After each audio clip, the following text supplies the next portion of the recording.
blue devotion deck came, I think, into being because it was able to prey upon green decks pretty well. Sure. So this will be certainly a test for Danny's deck. Yep. And I'll be excited to see how it plays out. All right, so there's a turn 1 Cloudfin Raptor by Nick, and let's see. It looks like Dan has a pretty good hand. He's going to lead off with the Temple, and he's thinking about the Scry. Do I want to leave it on top? Do I want to put it on the bottom? Dan's hands looks pretty good. I see a Burning Tree Emissary. I see a couple more lands. So we'll see how things play out. Dan's deck is pretty cool. Ash Zealot, Frostborn Weird, Burning Tree Emissary, Boros Reckoner. Pretty similar to the deck that Camille Cornelius made top 8 with at the Pro Tour. Yeah, so it's still definitely a base red deck. When you say it's devotion, it's devoting to red. Sure. But it's all 3 colors, green, white, and red. So Nick just had a second island that turn, nothing else, could not really attack with the Cloudfin Raptor, as it's still an 0-1. And Dan is just really setting up his draws for future turns and just kind of sculpting his hand. Yep. So yeah, the 2 temples there for Danny. We do see in Nick's hand he does have a Thassa as well as a rapid hybridization. We're going to see Mutavault be made this turn. He's really just developing the board a little bit. He opts to play the Mutavault and Thassa as opposed to he had a Night Veil Spectre there. Sure. Did he have another blue for the I'm not positive he has the island. I think was the reason why he only had the Mutavault instead. But in the meanwhile, Danny, again, his 3rd Scryland in a row. And here we could probably see a Ash Zealot come down. Yeah, he's going to play something. He has a 4th land in Nykthos, but that's all he has for lands. Okay. So he wants to be aware of that. He did opt this turn to go Temple as opposed to playing a Domri. Yeah, that's kind of interesting. Maybe he's worried that if he plays Domri, now Nick is just going to follow it up with the Night Veil Spectre, and all of a sudden... And then attack Domri. Yeah, that would be really bad. Maybe Nick playing Thassa is better there, even if he had Island Night Veil Spectre, because you could turn it on the Devotion next turn and attack for more damage. So after a long tank, Danny decides to keep the card on top of his deck off the Scry, and does make Ash Zealot. Sure. Gets first damage in. Okay, Nick checks with the Thassa. Does he want to keep the card on top? Does he want to put it on the bottom? As we take a look at his hand, Rapid Hybridization, another Thassa, Night Veil Spectre. There's a Frostborn Weird. Yeah, that was the card he was deciding on. Kind of interesting. I guess he's thinking the Frostborn Weird really helps towards his devotion. It also, beefs up Cloudfin Raptor by 1. Yeah, I'm surprised he didn't go searching for a land there. Yeah, maybe I think the island worry is that if he decides to scry to the bottom and search for land, if he misses, there are some really bad draws for him. Sure, yeah, that's definitely reasonable. And he might be worried about falling behind. At least the Frostborn Weird blocks the Ash Zealot. Yeah, at least it's a card he can play that progresses his board. Yeah, it's not the best, but it's fine. Yeah, but it's not the worst. Yeah. So now Danny has a couple of options. All right, he has Nykthos Shrine to Nyx. He does have 3 copies of that in his deck. His mana base is interesting. 6 mountains, and then a fistful of dual lands. Yeah, well, he actually has more mana than it looks like. Because of the Burning Tree Emissary. Yeah, so he can make Burning Tree. If he makes Burning Tree Emissary to start this turn, he'll have a devotion of 4 to red, which gives him actually Burning Tree Emissary, so he has access to 5 mana this turn. Okay, and then if he ever gets that Boros Reckoner online, that's going to help a lot more too. Right. So we'll see what happens. So he starts off with a Burning Tree Emissary, just like you said. Yeah, this Nykthos taps for 4 now. And then the 5th land mana is that untapped Temple. The one interesting thing is that because of how he's tapped, he can't play the Domri off this. He's going to go Purpurose, all right, so that's pretty good. Purpurose is actually a creature right now, which is pretty impressive, and it's really good against the mono blue deck because they don't play much removal at all. Sure, Rapid Hybridization, which Nick actually has in his hand, but other than that, maybe a Cyclonic Rift. Yeah. So I definitely like Dan's line of play. Unfortunately, though, that Rapid Hybridization is really going to come in handy. Yeah, that'll be good. Nick can keep Danny off of Devotion for at least a turn here. Danny does have to follow up Boros Reckoner to try to cement his devotion to red. Sure. But Nick's going to have to get aggressive here. I think the longer the game goes on, Danny's going to get to start making progressively more and more powerful plays. It's going to be hard for Nick to keep pace. Yeah. Now, would you use Rapid Hybridization, or do you think that Devotion is inevitable and it's a kind of a waste? Well, he's drawn Tidebinder Mage for the turn, which that does a lot. That brings us a fair ways toward where we want to be. He can tap down something. Okay. And then he'll get his Thassa online as well. So you could tap down the Purpurose. Sure. Swing with Thassa and Cloudfin Raptor. I think that's a decent way to go about it. Okay, yeah, it's definitely reasonable. we'll see how things turn out. Maybe saving the rapid hybridization for something like a Stormbred Dragon is a lot more important. Yeah, it's just because right now the thing he's choked up on is blue mana. If he plays the rapid hybridization, he really can't play anything else. And he's not really maximizing his value, and the Mutavault could not get in anyway because Dan would have a 3/3 creature to block it. So this is a swing for 7 from Nick. All right, Dan's gonna fall down to 12, and let's see what Dan could do this turn. This is a big turn for him here. Yeah, he draws a mountain, pretty good. Yeah, he can it's possible he will play out his entire hand this turn. Yeah, does he have another Ash Zealot? Is it Boros Reckoner, Fanatic of Mogus, oh, Fanatic, and okay. Domri Rod. So maybe he wants to. Yeah, he can't play out his entire hand. He can tap for 5. He has 7 mana available to him, so yeah, he can I think pick he wants 2. I think he wants to go Domri, and then he wants to play the Fanatic. That might be a pretty good line. He could also use Boros Reckoner and fight something. Yeah, he could. He can maybe take out 2 creatures from that. So we'll see. So he's going to use the Nykthos. So this gives him 5 red mana. All right, and as you see, he holds up his hand, 5 red in the pool. Is it going to be? Yeah, it looks like it is going to be Boros Reckoner. So now he has red in the pool. He's going to deal 2 with the Providence to Nick's face. And he'll most likely just play the Domri Rod here, right? Yeah, and because Nick has that Mutavault instead of a blue mana, Nick's not going to be able to rapid hybridization in response to this fight. Yeah. And this fight. And it's probably going to be a fight here, right? I would think so. The fight's very powerful. He can.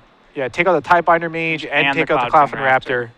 Yeah, so. So how it works, they fight. The Cloudfin deals 2 to the Reckoner, which then Reckoner deals back to Tidebinder Mage. And Providence is going to be on tap next turn. Yeah, this is very powerful for Danny. And we said he needed a big turn, and he got his big turn right here. So it looks like a really good position for Dan. He is at 12, but that's fine. And if you look at Nick's board, he only has 3 mana.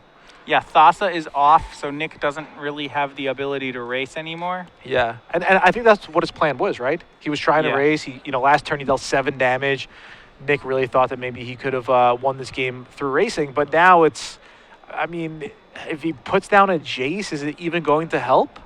No, he's very far behind on mana. Remember, Danny just made 7 mana last turn. Nick still is on 3. So, Jace would at least turn on Devotion. He drew a Frostborn Weird. So, now that Nick drew a Frostborn Weird, he's able to have a 5/5 Indestructible with Thassa. But it might not be enough here. We'll definitely see how things play out. Nick's taking his time. I think the whole game really came down to the fact that Nick just got stumped on mana. He really needed to hit his land drops. He was ahead. He was ahead for a bit here. Yeah, he really was. He started off with a turn 1 Cloudfin Raptor. Turn 2 he didn't have a play. Turn 3 he played Thassa, and that's it. And if you look at Dan's board, Dan has access to all the mana he wants. He could play Stormbred Dragon and the Monstrosity in the same turn essentially. So we're gonna see. Well, Nick's gonna continue playing out stuff right now. He's pumping Frostburn Weird to push some damage, but he's very most likely. He may even be dead on this attack this next turn thanks to the Fanatic of Mogus and Danny's hand. Yeah, Domerad hits the bin, but that doesn't really matter. There's a draw. There's the hammer. So that's 3, 5, 7, 8. 9, 11. Yeah, it's lethal right here. Yeah, Danny can cast both these cards. Yeah, thanks to Nick, though. He can cast both these cards, and it will be 15 damage, I believe. So yeah, 3, 4, 5, 6, 7, 8 mana.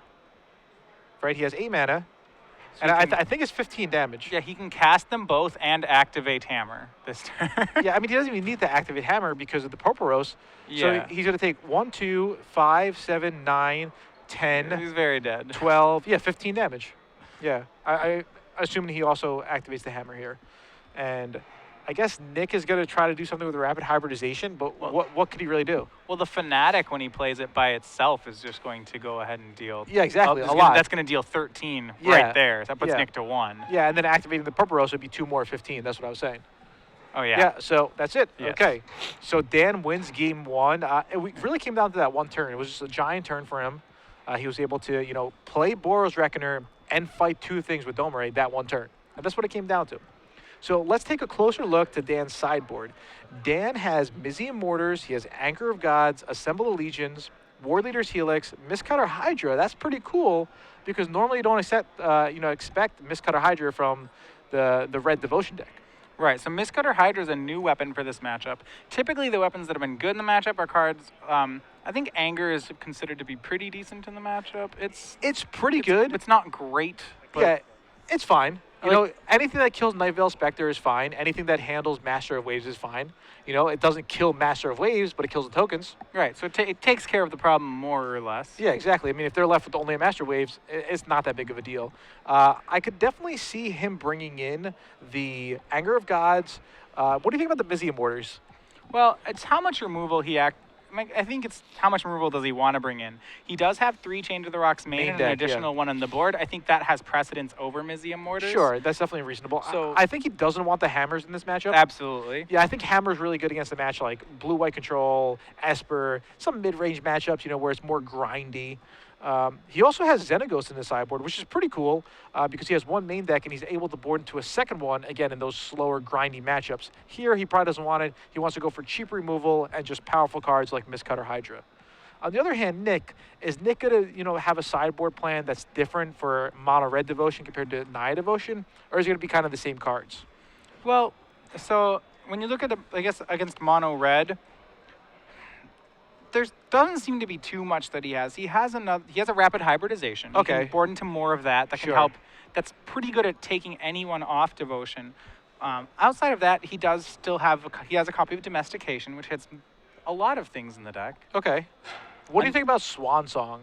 Just like way too narrow here. It could hit Purple Rose. It could stop Anger of the Gods. Maybe Mizzy and Mortars if he's expecting it, but overall too narrow. My guess is that it's too narrow. Okay.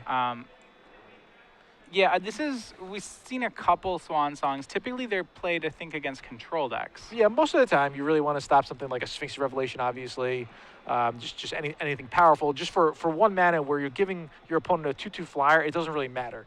Right. As long as you're countering the key cards. But Yeah, there's only 10 spells in Danny's main deck that it actually counters, which I think, or 12 if you count the Purpose. Sure, yeah. That's just a little low, I think, for a card like Swan Song. Okay, yeah, that's definitely reasonable. So besides for some of the kind of more niche cards, Domestication is definitely going to come in here. Stealing a Boros Reckoner would be excellent. Rapid Hybridization, like you said, definitely going to come in here. Ratchet Bomb, maybe, right? I mean, Dan has a lot of 2-drops. Dan has a lot of 2-drops. Nick has to be sure that when he plays Ratchet Bomb, he's not compromising his own board. Yeah, that's true. But I mean, Ash Zealot, Frostborn Weird, Burning Tree Emissary. Yeah, I don't know whether or not he plans to be a control deck in this matchup or whether he stays on the aggro plan. Certainly if he goes control, I think we see Ratchet Bombs, but if he's trying to be more aggressive, I think we probably wouldn't see them. Yeah, and I agree. If he is going to try to go control, he's probably going to bring in a couple Dissolves too, right? Try to answer some of the just big try to threats. contain what Naya is doing. Yeah, I mean, because if Dan has a couple of, Ash Zealots or like a Burning Tree Emissary, it's not that bad. But if he starts playing like Purpose or Stormbreath Dragon or bigger spells, it's really going to get bad for Nick there. So we'll see what happens. Nick will be on the play this game. He is 3-1. So now remember, in a tournament like this, you really want to go X1-1, if not X-1. Sure, you could make top 32, you could make top 64, walk away with some prize. But if you really want to take home the trophy, every loss matters a lot. Yeah, so going X into, the second loss does take you out of top 8 contention. Most of the time. Yeah. Yeah, especially if you get your loss this early. The way tiebreakers work is the more you win, the later on in the tournament you lose, the better your tiebreakers will most likely be. So here it's kind of tough, but if you make it to the top 8, you're able to play in one of the invitationals, and there you could go 12-4 and make top 8. Right. Take a look at Matt's Teats. 2 times in a row he ran it. So snuck it in 8th place, and he is our invitational winner from a while ago. So on the play, Nick sees no lands, goes down to 6. Looks like Danny will be keeping. He has boarded in Anger of the Gods in the matchup. Yeah, we did see that. So it looked like he had a couple lands, Scryland Mountain, Anger of Gods. Pretty good draw on the, on the draw. So very, very powerful hand right there. And, speaking about the Invitational, are you planning to go to the Invitational in Vegas? I will be in the booth, actually. You'll be in the booth. All right. So, yes, absolutely. Yeah, that is the last Invitational of the year. But, lots more to come, lots more announcements. So make sure you guys stay tuned to that. Yeah, we do have a modern gold rush Yeah, we happening do. in Las Vegas. Yeah, I'm excited. I love the Gold Rush. You go there, it's free mythic rare. Who doesn't love free mythic rares? Who wouldn't want to get a foil Tormaglyph? You know? All right, so on 6, it looks like we're going to The hand's good. Couple of islands. Yeah. Yeah, I mean, if you're on 6 and you have lands and spells, what are you going to do, you know? Yeah, he has 3 islands, a rapid hybridization, a Thassa, and then another card. All right, so it leaves off with a Stomping Ground. And Nick drew a Master of Waves. Master of Waves is pretty good here. Yeah, this is a fine mull to 6. Yeah, it definitely is. It's a little slow, right? Well, it's lacking those early game enablers. Like, there's no Frostburn Weird here. Yeah, and I think Frostburn Weird is one of the few ones that you actually want. You know, sure, if your opponent has a creature, you want Tidebinder Mage, but Cloudfin Raptor, you know, Judge's Familiar, all that stuff is just really weak, especially against a deck that does have Anger of Gods. Mm-hmm. So yeah, so that's the one that stays alive. Yeah, exactly. Yep, Frostborn Weird. All right, so Dan decides to keep it on top, and there's the Cloudfin Right. Raptor, like we were just talking about. Yeah, right on time. Yeah. So it looks like Nick's going to play this Thassa here and start, you know, essentially drawing a half a card each turn. Yeah, on an empty board, probably one of the best ways to improve it is to play a Thassa. Oh, definitely, yeah. You know, Nick doesn't have to get worried about getting beat down quite yet. And Dan will see what he has here. There's an Ash Zealot he drew off the top. So it's interesting he decided to keep it. He'll play Boros Reckoner and pass the turn. Yeah, so this is where Danny's deck starts really building up. It's a little worrisome for Nick that Danny has the first creature on the board. That is true, yeah. I mean, especially that Nick was on the play, you would think he would want to be the aggressor here. Yeah, it is convenient that Danny has a double Anger of the Gods hand, and that Nick really just isn't playing creatures. Yeah, that is true. But so eventually, he's positioned well. Yeah, I mean, he'd love to have some threats. Yeah, so there's a Mizian Skin. That's kind of interesting. So it looks like he'll probably want to just play the Cloudfin Raptor. He does have a Night Veil Spectre in hand, but considering he kept the Mizian Skin, he probably wants to protect that Night Veil Spectre because it's a triple blue devotion to help his Thassa. Plus, it's a way to get back that card advantage he lost from the mulligan. All right, so we see, just the Cloudfin Raptor, and then he passes back the turn. All right, so there's the Frostborn Weird from Danny. He does have a Nykthos Shrine to Nyx. So that's essentially one of the reasons why he probably kept that Azrael on top 2 turns ago. So he could activate the Shrine and not gain any mana here. Yeah, if he can play something like a Burning Tree Emissary, he'll make that would extra be very mana. good, yeah. Let's see if he has that. Is it a Burning Tree Emissary or is it just a Frostborn? Oh, it is a Burning Tree Emissary. So he's going to be able to really unload his hand here. Yeah, so that's 2 mana. Now he has access to 6 more. Yep, so he's going to have 6 red in his pool. Well, he has 5 red. Assuming he wants to tap that Stomping Ground, he could have 6 red or 5 red and a green. And he could play Ash Zealot, Frostburn Weird, and Mizian Mortar the Cloudfin Raptor. Do you like that line? Yeah, he could do Ash Zealot, Frostburn Weird. I'm not sure he has a Mizium Mortars. Okay, I thought that's what was in his hand. Yeah, if he has it, sure. I would be fine with clearing his opponent's board. Yeah. I'm not sure what. Maybe that was a Purpose in his hand. I think it's 2 Anger of the Gods. It's just 2 Anger of Gods? Yes. Okay, just 2 Anger of the Gods. All right, so there's an Ash Zealot, and there's that Frostborn Weird. Yeah, I believe you're right. So his hand is Anger of Gods, and another Shrine in hand. So, it gives Boros Reckoner first strike. Why not? Sure, doing it while he has the mana Yeah, here. yeah. And do you think he's going to swing in with both here, or only the Boros Reckoner and try to play around a rapid hybridization? Right, because Nick could hybridize his own creature and block. Yeah, and I think there was a pause there with a Burning Tree on the stack. So maybe Danny picked up on the fact that, hey, maybe he does have the rapid hybridization. But regardless, he's going to swing him with both. And I think Nyx wants to rapid hybridization his own Cloudfin Raptor. Yeah, the reason I'd want to do that is because if this game goes according to plan for Nick, he's going to be tapping out the rest of the turns. Sure. And he won't have another window to play this rapid hybridization. And even though it only costs 1 mana, it does. Yeah. It kills Ash Zealot. The downside to it is that he loses a devotion, so now a Night Veil Spectre will not turn on Thassa. Would you ever want to kill the Boros Reckoner here and go rapid hybridization on the Cloudfin Raptor and have Mizian Skin backup? Yeah, and what he's doing is he's just killing the Reckoner. He's just going to kill the Reckoner? Yeah. That's reasonable if he doesn't have a good way to deal with the Boros Reckoner. He does have Master of Waves. Well, I mean, he could have killed the Reckoner by going rapid hybridization on his own Cloudfin Raptor, right? It has first strike. But then he has Mizian Skin for +0/+1. So then he could go +0/+1. But no, because he doesn't have enough mana to to do both, to essentially kick it up, to overload. Oh, no, he doesn't need to overload it. Doesn't need to overload Yeah. because it'll have hexproof, so the Reckoner's yeah. ability can't actually hit the Yeah, Raptor exactly. for the So he could have last took point. that line of play, right? Yeah, so then he'd have it dead, and he'd have a 3/3. Yeah, I mean, I don't know. It's close either way. So we'll see what happens here. Regardless, I think Danny's in a pretty good spot still. Yeah, I mean, Danny, he's very far ahead on the board. Yeah. But you are right about the fact that it is fortunate for Nick that Danny just drew 2 Anger of the Gods this game, where the Anger of the Gods are actually, worse for him than they are for Nick. Yeah, because he got rid of the Reckoner, it does make Anger of the Gods pretty useless on this board. Yeah. Okay, so there's a Night Veil Spectre. Yeah, and one of the advantages to keeping that Raptor around is that Thassa is now a 5/5. Yeah, it is. All right. So, oh yeah, that's also true. Yeah. All right, so I kind of like Nick's line of play right there. Really, really interesting, and a lot of decisions here. Again, Mono Blue Devotion is one of the decks with probably the most small, really detailed game decisions. Yeah, it's nice that by killing that Boros Reckoner, he has really protected his Night Veil Spectre. Yeah, that is definitely true. Dan's gonna need something good here now. Ooh, instead it's just a Sacred Foundry. Now, Dan does have the option to go Anger of Gods, if you wanted to take out the Night Veil Spectre past the Mizian skin, but then he would just lose his entire board. And again, it would just be...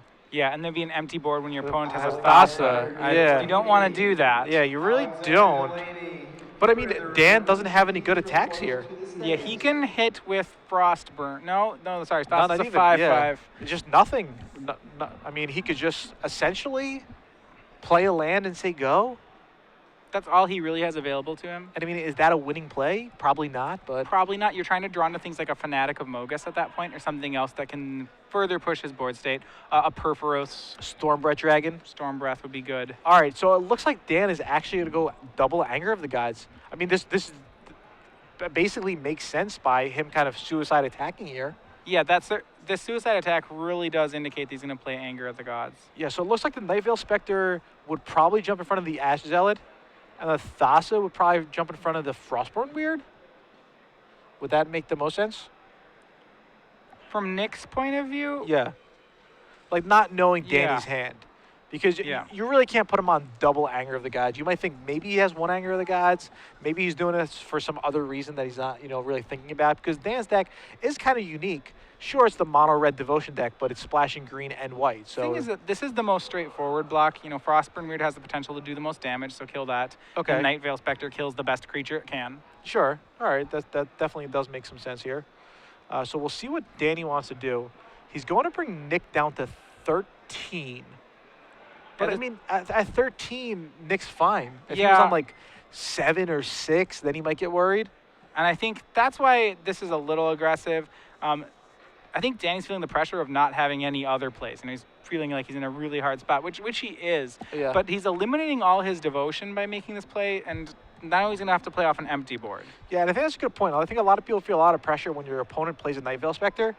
I mean, as you should. Yeah, and they really get worried. They're like, wow, Night Veil Spectre, what am I going to do? What am I going to do? And, all right, so there's an Anger of Gods from Dan. And, I mean, this is just fine for Nick. It really is. It's going to just be an empty board, and he's going to have a Thassa in play. He's going to have access to 4 lands, all the lands he needs, and he's still going to be holding on to that Mizian skin for later in the game when he draws a threat. Yeah, he hasn't. Doesn't he have a Master of Waves? Yeah, and he has the Master, too. His 2 cards are Mizian Skin, Master of the Waves. I mean, granted, Master's only going to make 2 guys, but 2 guys is definitely enough. Yeah, and because he couldn't save his Night Veil Spectre with Mizian Skin there, remember, because it had already taken 2 damage off Ash Zealot. Exactly. Very good point. All right, so there's the Scry from the Thassa. I really like these players. Pretty much everyone is remembering their Thassa trigger, and they're taking time when they're looking at their card. It's not just like, oh, I don't want it, I do want it. They're actually thinking, how's the game going to progress? So there's a Mutavault, and here comes the Master of Waves. That will net him 2 element tokens, essentially 2 2/1s. Yep. They're elementals? They're elementals. They're elementals. They pump. Of note, Master of Waves also pumps Mutavaults and Vaporkins if he chooses to run them. Yeah. All right. So Dan draws for his turn. There's a Frostburn Weird. So I think Dan is probably just going to run out Frostburn Weird and Anger of the Gods. That would make the most sense, right? He may choose to wait on Anger of the Gods for a turn even. It's Because not he enough, has it's Frostborn not enough Weird? value yet. Yeah, it's just All just- it kills is 2 elementals. Okay, that's fair. Maybe he wants to wait for something better like a Night Veil Spectre and Yeah, he wants to take more with it because it's the only card left in his hand, so it's Okay. got to do some work. sure, that's definitely reasonable. All right, so there is a Night Veil Spectre. So now Danny probably thinks he's going to be able to Anger of the Gods it away, but Nick does have that Mizia skin in hand. Right. And Night Veil Spectre turns on Devotion. Right, so Thassa now is able to accompany Master Waves on an attack. Remember, Master Waves has protection from red, so this is a swing of 7, putting Danny down to 12. Yeah, all right, so Dan draws for his turn. Maybe like a Stormbright Dragon would be really good here. Fanatic, not going to cut it when Nick's on 13. Shrine's not going to net him any mana. So probably the best line is for Dan is just to Anger. Yeah, I think at this point he needs to Anger of the Gods, not so much to kill stuff, but he has to take Thassa off the table. Yeah. And I mean, this is really cool. This really shows the power of the mono blue Devotion deck, that even though it didn't get the fastest start, it just went, turn 3 Thassa, and from there it's just build up, build up, build up, and look at it is where it is now. Yeah, what I think is that the Danny's deck had its good early game, but it didn't really have any of its late game cards. It didn't draw its Stormbreath Dragon or Purphoros or Fanatic or, Domri in time. And there's that Mizia skin we've been talking about, so it's going to give the Night Veil Spectre +0/+1, so And essentially that's a huge a 2/4, blowout. yeah.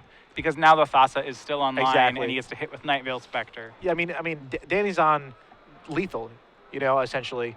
All he has is that Frostborn Weird, but if Nick can have an answer to the Frostborn Weird, he has lethal on the table. Between Mutavault, Master of the Waves, no, it's just lethal, right? He's dead to a land. Is he no, dead? No, it's actually just dead on board.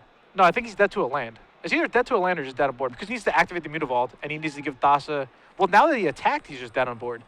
There has to be another land to make the Mutavault unblockable. No, well, he doesn't need to make it unblockable. Danny just Danny attacked didn't this need- guy. Okay, then it is just dead on board. Yeah, so it's just dead on board.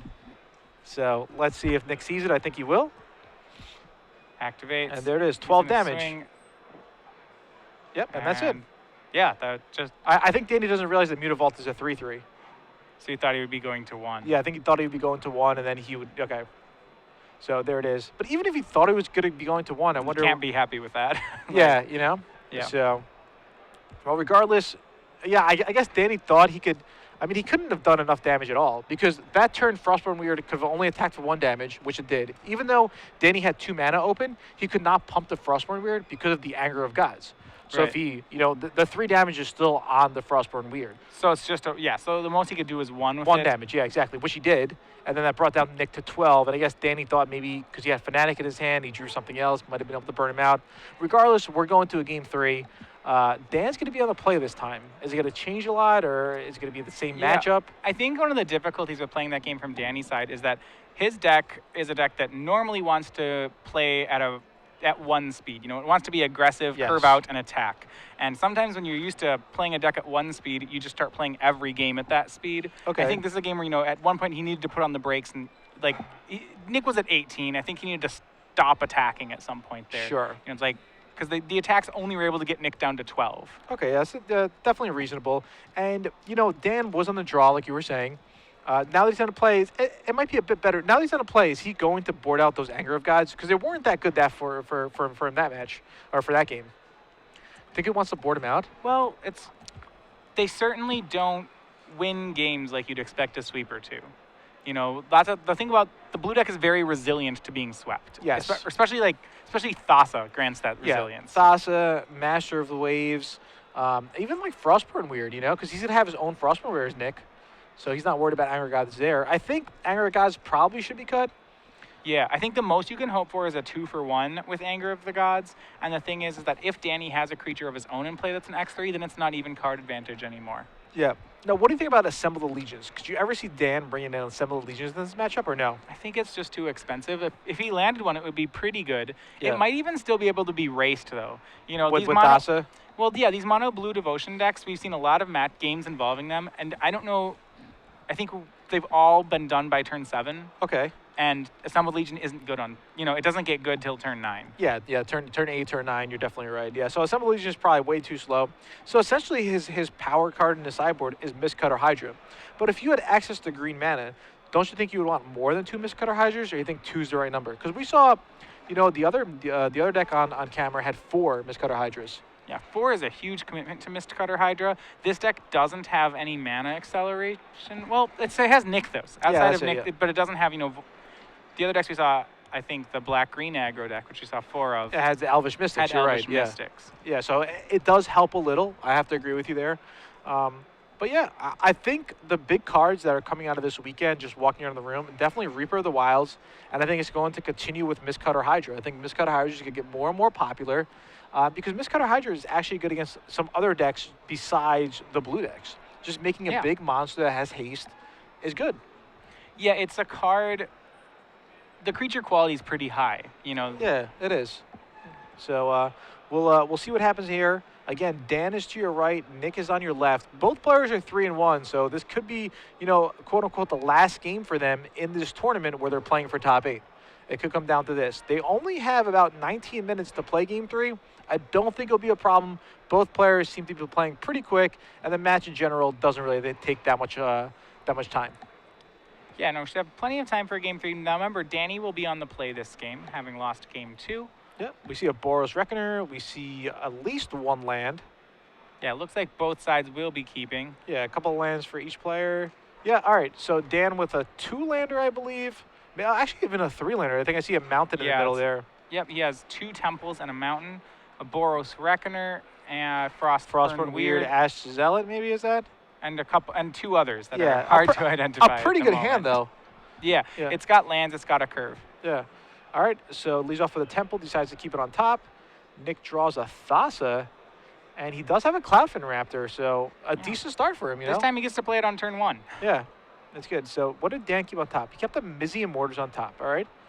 And he's going with the Frostborn Weird and passing the turn. Now, do you think Dan's trying to think, I'm going to try to overload this, or I'm going to try to save it for protection for a master? It looks like that card, Dan has put in War Leader's Helix actually out of the board. So he's really taken on a control route. He's boarded in Mizium Mortars, War Leader's Helix, Anger of the Gods, and I would assume another Chain to the Rocks if he's boarding in those. I mean, do you think there's any chance he swapped those Anger of the Gods out for the War Leader's Helix for game 3? It's possible. Either way, it seems to indicate that he wants to play this from a control side. Okay, that's definitely fair. So Dan's paying 2 life from the Sacred Foundry, probably indicating a Boros Reckoner, which he does play. And this is a good draw. Turn 2 Frostborn Weird, turn 3 Boros Reckoner, you're on the play. Your opponent only has a Cloudfin Raptor down, so things are looking, pretty good for Danny over here. Well, what Danny has now is he has a lot of removal. He has Mizium Mortars, he has War Leader's Helix. He does have a Burning Tree Emissary, which is only okay right now. Sure. But he also has a Temple, which is good in this deck because the deck is playing off the top a lot. Exactly. All right, so Nick is taking his turn here. He's really, taking his time. The obvious play here might be just a turn 3 Thassa, but if he has another option, he's definitely considering it. Well, turn 3 Thassa was really good for him last turn even when his opponent had creatures in play. This game he's on the draw, so he's going to take an extra 5 damage for choosing that line. And I mean, Boros Reckoner's damage really adds up, and you have to remember, late game, the Reckoner could deal a lot more. Yeah, it's hard to remove a Reckoner without taking some number of damage. Exactly. Okay, so there's a Frostborn Weird drawn by Danny. Yeah, thanks to Burning Tree Emissary, he can cast both of them. Yeah, and he still does have that War Leader's Helix in hand, which could go to the dome, The Mizium Mortar could only go to your opponent's creatures, but the War Leader's Helix could go anywhere. So scrying to the bottom. What line do you like here? Attack? Do you like any pumps, maybe? I either want to pump Weird 3 times or 0 times. Well, what about once and just follow it up with a Frostborn Weird? Would that ever make it? 2 Frostburn Weirds is not that good? Is not good because you have to spend so much mana pumping them both. I think the second one, I like the line he's taking here, which is the Emissary, no pumps, then Emissary and Weird. Yeah, and he'll have a green mana floating, which will essentially evaporate into thin air. Yes. All right, so Nick draws after the scry. Oh, so it looks like he's still thinking about it. He took a look at it, he put it back. What is he really searching for here? Is he going to keep it? No, he's going to put on the bottom. He has plenty of removal. He has a Cyclonic Rift and a Rapid Hybridization. He also has some lands. Okay, and he just drew a Mizian Skin. Right. So what is he going to do to get out of this? He's facing down Frostborn Weird ×2, a Boros Reckoner, and a Burning Tree Emissary. and Dan still has pieces of removal in his hand. Ward Leader's Helix, Mizium Mortars. Yeah, Nick's life total is going to get low quick. Yeah, it really is. He wants to try to build toward, his game plan is to stay alive as he builds toward Thassa Devotion. Okay. Because once he has a Thassa Devotion in play, then the only card that Danny can still attack with is Boros Reckoner. Yeah. Or he's going to have to try to draw one of his Chain to the Rocks. Right. He does have the Mountain there with Sacred Foundry and just Mountain in general. Yeah, So- Nick actually has a Domestication in hand right now as well. Oh, which is- wow. that's very strong. I imagine that will be taking Boros Reckoner. Yeah, and Domestication makes him just one away from Devotion. He'll have 4 in the form of 1 from Thassa, 1 from Cloudfin Raptor, and Domestication is 2 colorless and blue-blue. So it'll just be 1 away. It seems like a pretty strong play here. Yeah, it's a little painful because he's going to take a lot of damage by doing this. Yeah. This turn, next turn, he'll take damage. Yeah, he'll take a lot of damage too. So depending on if Dan draws a land or has land in his hand, I mean, Nick could go all the way down to 6 life. Right. So we'll see what happens here. I mean, he does have the Cloudfin Raptor to chump, which he'll probably have to do. And a huge draw from Danny. That's more burn in the form of Stormbreath Dragon. Yeah. Now, if I'm Dan right here, I kind of like Mizium Mortaring the Cloudfin Raptor, pumping my Frostborn Weirds, and just attacking Nick down to 9. What I would do is just swing the team and pump the Frostburn Weirds. And just hold on to the mortars? Just hold on to everything. Okay. That's the way to get the most bang for your buck out of the cards in your hand. Sure. And again, this Mono Red Devotion deck, although it's called Mono Red from the Pro Tour, Danny decided to add some white, decided to add some green, and now it's a Naya Devotion deck, he's calling it. So it looks like he's taking your line. He's just going to attack and, put the pressure on Nick. Nick has to decide, do I want to chump block? If I do, what do I want to block? Remember, if Danny kind of has 8 points of burn in his hand. With the Stormbreath Dragon as well? Stormbreath Dragon and War Leader's Helix. So he was able to do 8 damage here, putting Nick to 7. So you could say Danny has lethal burn in his hand thanks to this attack. Okay, so let's see what Nick's going to do now to try to get out of it. All right, so there's a Scry check from Thassa. We see a hand of Rapid Hybridization. We see Island. We see Mizian Skin. And the last card back there is a Cyclonic Rift. So that is his hand. So we have access to his entire hand. He's going to put whatever card that was on the bottom. He's going to draw another Island. Not really helpful here. No, Nick's deck has no life gain in it, which is important to note because of this lethal burn situation. Exactly. He can rapid hybridize the Stormbreath Dragon. Sure. So that 4 points, if you're counting 4 points from Stormbreath, you have to back up. That's not a guarantee. Exactly. Now, Nick really needed a blue permanent there to turn on Thassa. That's what he really needed. He doesn't have one. Yeah, because if he actually turned on Thassa, he could have started to race Dan. But now, not so much. There's a draw. Oh, there's a Nykthos Shrine to Nyx. So that's going to give him enough mana for him to play the Stormbreath Dragon. Well, he needs 12 mana to cast and Monstrous the Dragon. Sure. Well, because what he can do is if he can have 12 mana, he can play Stormbreath and attack with it. Yeah. And then Nick can't rapid hybridize it because Danny will, in response, Monstrous it. Sure. All right. I think, even if he, in response, destroys it, it's still gone. Actually, sorry, you can't make that play because you can't float all that extra Nykthos mana into the combat step. Yeah, so you would have to do it in response to, you have to do it before the attack step. And that will get it to be. Yeah, exactly. Yeah. Yeah, I mean, if you had the mana just sitting around, you could force the dragon through. Yeah, but I think Dan's in such a good spot here that he can just play Stormbreath Dragon and just see what Nick does. And I think that's exactly what he's going to do. All right. Okay, So there's a Stormbreath Dragon from Danny. So at this point, I like mortarsing the Cloudfin Raptor. Okay, because you're trying to force in that 4 damage. You don't want him to jump block. Yeah, I wasn't totally I mean, I think you can go either way. Yeah, you just want to get 3 damage across. Sure. Okay, so Dan's definitely taking his time here, thinking all his options. He's so close to winning that you don't really want to give anything away. All right, so he decides just to attack with the Stormbreath Dragon.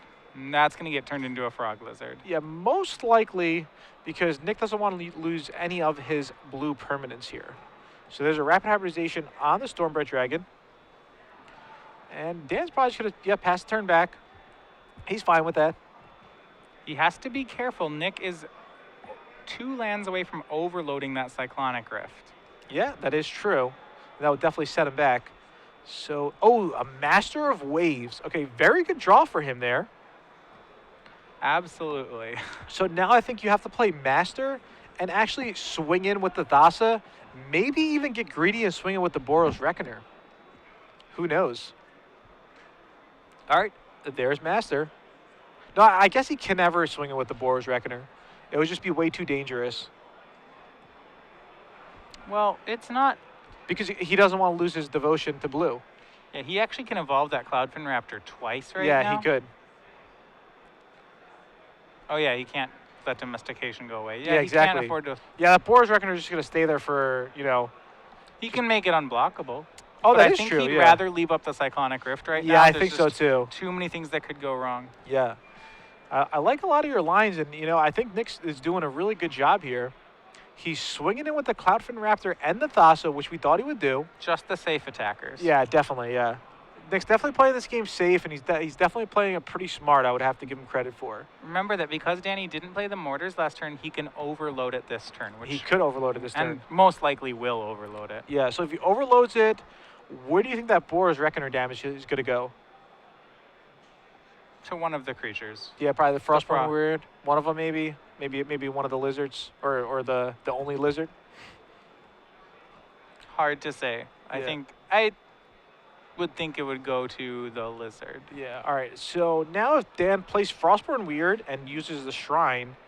It would definitely go to the lizard because the Master of Waves has Pro Red. Okay, yeah. Very good call there. Yeah, so this game's pretty close. Yeah, I think if Danny mortars here and then swings, he's in a very good spot. Do you think Dan's in a good spot? I was thinking Nick is in a pretty good spot. After the post mortars, I don't know. I think I'd rather be Danny on this board, but it's very close. Thassa. Because what happens if Nick just goes to Danny's head with the Boros Reckoner? It could be lethal next turn with Thassa and Master if you were to draw something that would That's turn on the double top. blue? Well, it would have to be triple blue, right? Like a Night Veil Spectre? You'd have to draw a Night Veil Spectre. Yeah, Night Veil Spectre. But I mean, at least it would give some hope. Also, Nick does still have the Cyclonic Rift in hand. Yeah, so we might see him rift the Frog Lizard because it's actually just a kill spell for it. Okay. Unless Nick thinks he can live through this turn, which means he can maybe be playing to rift Danny's whole board. The thing is, he doesn't know about that War Leader's Helix in Danny's hand. Exactly. Like, there's no way. First of all, he hasn't seen a single white card out of his opponent all match. Yeah. There's no way that he can possibly be thinking about War Leader's Helix. Yeah. I do think that Reckoner damage should go to Danny's head here. We will see where it's at. Let's see. I hope he didn't forget the trigger because it is you couldn't miss that trigger now, right? You can miss the trigger. Yeah. Yep. All right, let's try to get confirmation on that. Where did that damage go? Okay, so they're still in the tank. Yeah, he's tanking about the damage. He's tanking. It's hard. So the options are you can kill the Frog Lizard, you can go upstairs with it, or you can kill a Frostburn Weird if you're planning to rift the Frog Lizard. Yeah, it's close. So now Danny, his only attack is with the Frog Lizard, right? He could push. Well, no, actually, he can swing the team. So But then the Master just takes out the Burning Tree. And Nick will take 3 from the Weird, dropping him into a convenient 4 life. And because the damage didn't go to Danny, he doesn't even have to worry about a top deck Night Veil Spectre. Right. Ooh, I wow. think I'd swing the whole team. Yeah, I think swinging the whole team is pretty nice here. See, he's going to take 0 off this swing, however. Yes, I don't like just that swing there, but let's... Well, Burning Chairman said he can't block anything. I mean, yeah, I think if you swing all 3, you at least get 2 damage across and possibly 3. Sure. All right, so that's Danny's attack there. Wow, this mono blue devotion deck, lots of times it's looking pretty bad for it, but it could surprisingly really steal some games. And he lucked out here. Nick, not playing around War Leader's Helix, did not bounce the Frog Lizard token. He took 3. Yeah, and let's see what is on top of Nick's decks here. Remember, Nick is dead on the untap. He is dead on the untap, but he doesn't know this yet. No. No. But Danny knows it. And Danny's probably Danny's pretty hoping happy. for yeah. it. You know, blue decks sometimes play counter spells. Sure. So he's got to be concerned. Yeah. I mean, Nick does have Dissolve in his sideboard, so... I mean, to be honest, Danny might be able to kill Nick with the combat step. You think just with the combat step, depending on what... Right now he can. Yeah, I mean, if Nick doesn't draw anything. Yeah. You know, what I would do is if Nick plays a 7th land, I'd go to attacks, then let Nick rift my whole team, and then Just say, like oh, be tapped and then, out, yeah. No, you're tapped out, then I'll burn you. Okay, yeah, that's definitely fair. Definitely a good play there. So it's Mizian Skin, Mutavault only. He's drawn the Mutavault, so... Just the Mutavault. Active player, please finish your turn and proceed to the So it looks like Nick is...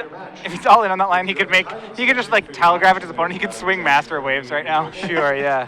It is correct, right? Yeah. If you're 100% committed to rifting, Yeah. don't you just swing the Master? All right, so he just passed the turn. So it looks like Danny's just going to be able to Ward Leader's Helix him out. What's his draw for? Oh, draws a Stormbright Dragon. Or he could do that. With the Shrine, that's +4, so he only has 7 mana? Shrine is 5, so it's 7. Yeah, he can. Yeah. No, Shrine is 6. So 6. He has 8. 8 mana, yeah. So one mana short right now. I wonder if Danny's just going to War Leader's... I mean, I feel like Dan's the type of guy who would just War Leader's Helix him, you know? The safest play, I believe, is to just go to combat. Is to start by going to combat. Yeah, I definitely agree with you there. Just go to combat. Not even play the Stormbright Dragon. It's not a slow roll because blue plays counter spells. Sure. Now, is there any way Nick could actually win this game somehow if Dan, doesn't go to combat and plays a Stormbright Dragon first or whatnot, or no? I mean, the problem is Nick's line to winning involves Danny not casting War Leader's Helix this turn, which I just don't see happening. Okay, yeah, that's definitely fair. At some point, between this and Nick's next end step, Danny's going to try for War Leader's Helix. All right, so it looks like he's only attacking with Frostborn Weird, and the Lizard. No Burning Tree Emissary? Kind of interesting. Especially when you have like Helix in hand, that's the game winner. You want to just put the most pressure on to force him to do something, right? Yep. This is a lethal attack. I still don't get why Burning Tree's not coming to the party, but that's fine. Well, I mean, essentially, it's not a lethal attack, right? He could activate Mutavault and just put Mutavault in front of a Frostborn Weird, put Master in front of the Frostborn Weird. Yep, then he only takes 3, goes to 1. Yeah, he only goes to 1. I mean, regardless, right. I think Dan... Like, Weird would eat a Mutavault for free, which is... Yeah. No, wait, Mutavault's a 3/3. Yeah, Mutavault's a 3/3, yeah. Yeah, so Mutavault's awesome. They would actually trade off, yeah. Yep. All right, so both players really being super cautious, thinking about everything, especially Dan. Dan's just thinking about, pretty sure I have this game won. Is there any way I could actually blow this game? So... I mean, you'd love to get your opponent to overload a Cyclonic Rift. Yes. And then there's no worry there. Basically, when you have the nuts, you have the nuts, Yeah. All right, so Nick is really tanking on this. I feel like there's some players here that might untap and immediately Helix. Like, I gotcha. Or just show him the Helix. Be like, I know you didn't board any counter spells in. Come on, let's be serious here. Or that'd even be, do you have the counter? Because you just want to know if you've already won. Yeah, exactly. All right, so I think Nick thinks he's not dead, but he has to think that it's kind of weird that the Burning Tree Emissary didn't come in. So, I mean, if he goes to blocks here, then he's forced to use the Cyclonic Rift. Like, if he doesn't activate the Mutavault. Yes. So he's definitely in the tank. Well, either way, he could make blocks to try to get Danny to tap mana to pump his... If you're going to go for the Rift play, if you're committed to the Rift play, you block and make your opponent tap mana to pump. So that you waste his mana. He's to make him waste his mana. Sure. So Nick's really thinking about it. I think after a certain point, Dan should just be like, I got the War Leader's Helix, didn't mean the slow roll. Yeah, I mean, the problem is that Nick may feel that this is a slow roll when it happens, but it really isn't. Yeah, it's not a slow roll. Dan is just, Nick does have counterspells in his 75. And yeah, that is true. So it looks like Mutavault is going to jump in front of the Frog Lizard. So now, because he didn't attack with the Burning Tree Emissary... Yeah, I think Dan should have definitely attacked with the Burning Tree Emissary. This would be a lethal attack. Because then he could have just went, okay, pump Frostborn Weird for 1. Now I have 4 facing down. What are you going to do? So he's going to float 6. With so the- he, yep. so he's going to pump Frostburn Weird up to lethal so that he has enough mana to War Leader's Helix. All right, so So that's 6. 3 of the mana is going to go into Frostburn Weird, Sure. leaving 3 more. yeah, he doesn't even need to use a shrine here essentially if he would have attacked with the burning tree like we said before. Correct. But let's see what Nick's going to do. Most I likely, mean, he has to Cyclonic Cyclonic Rift, Rift. the Frostburn Weird. yeah. And then is Dan going to go for the War Leader's Helix or not yet? I think so. You think so? All right. Yeah. I mean, it still doesn't play around Dissolve or anything, right? No, it doesn't really play around anything else.